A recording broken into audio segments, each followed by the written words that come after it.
Now, a lot of you are aware that there's been problems in the past with the Vulcan, but just to let you know, it's airborne. It's on its way. I told you it was going to be a good day today. Oh.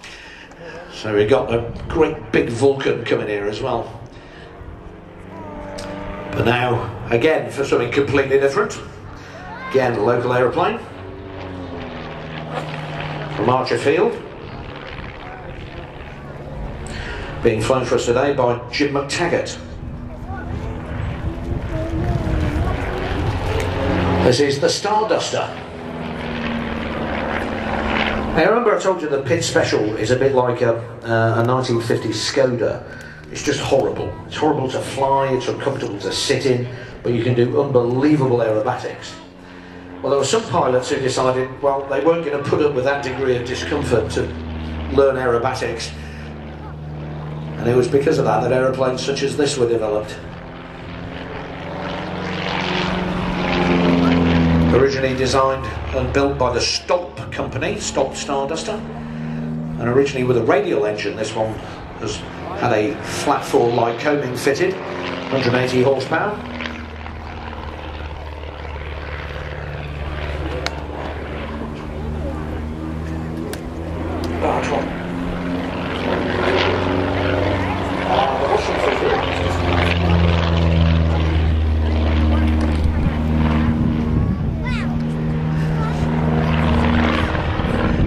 A much bigger aeroplane than the Pits. And the interesting thing about the Starduster was it wasn't just available. You can't just buy one of these, you can actually buy the kit.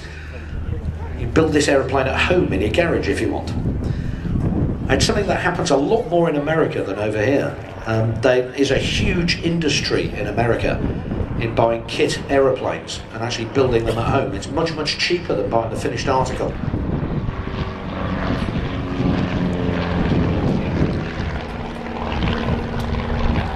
When they first came out, a Starduster kit, you'd never believe how much it was. So I nearly fell off my chair when I found this out. It was $2,000. You buy an aeroplane for $2,000. Yeah, okay, you're going to build it yourself, but £2,000. Unreal.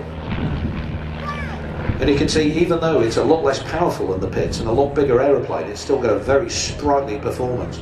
Saw some flick rolls on the top there, looking at a nice pull up for a stall turn there.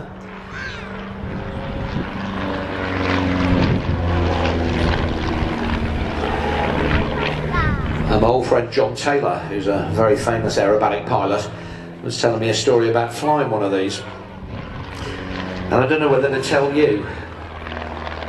Is there anybody here who's, you know, a bit queasy or anything like that before I tell you this story? Or should I just tell you anyway? What do you think? Show of hands? Should I tell you the story, yes or no? Are you ready to be grossed out? Yeah, you've got a bunch of people putting their hands up there. Alright, I'll tell you. He was training a new guy to fly this aeroplane. As you can see, it's an open cockpit aeroplane. And they were doing loops. And this guy was just losing it, he really was. He was getting so annoyed because he couldn't keep an accurate line going over the top of a loop. He kept on wandering off slightly to one side or the other. And he kept on doing loop after loop after loop after loop until even John was starting to feel a bit queasy. And John doesn't feel queasy easily. It's open cockpits, isn't it? And unfortunately, they got to the top of one of these loops, and the chap in the front cockpit was a bit ill.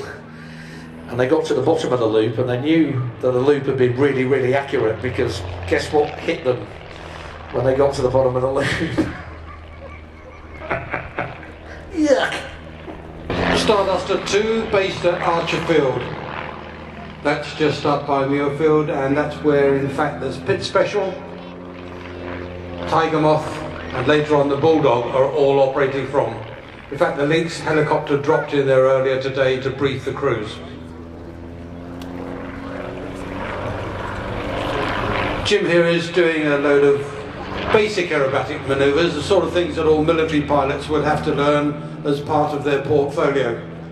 That is a loop. There are three basic manoeuvres: loop, barrel roll, there. Well, that's the first part of a barrel roll, but he's changed his mind. But loop, barrel roll and stall turn. They're the three basic aerobatic manoeuvres that any pilot should learn.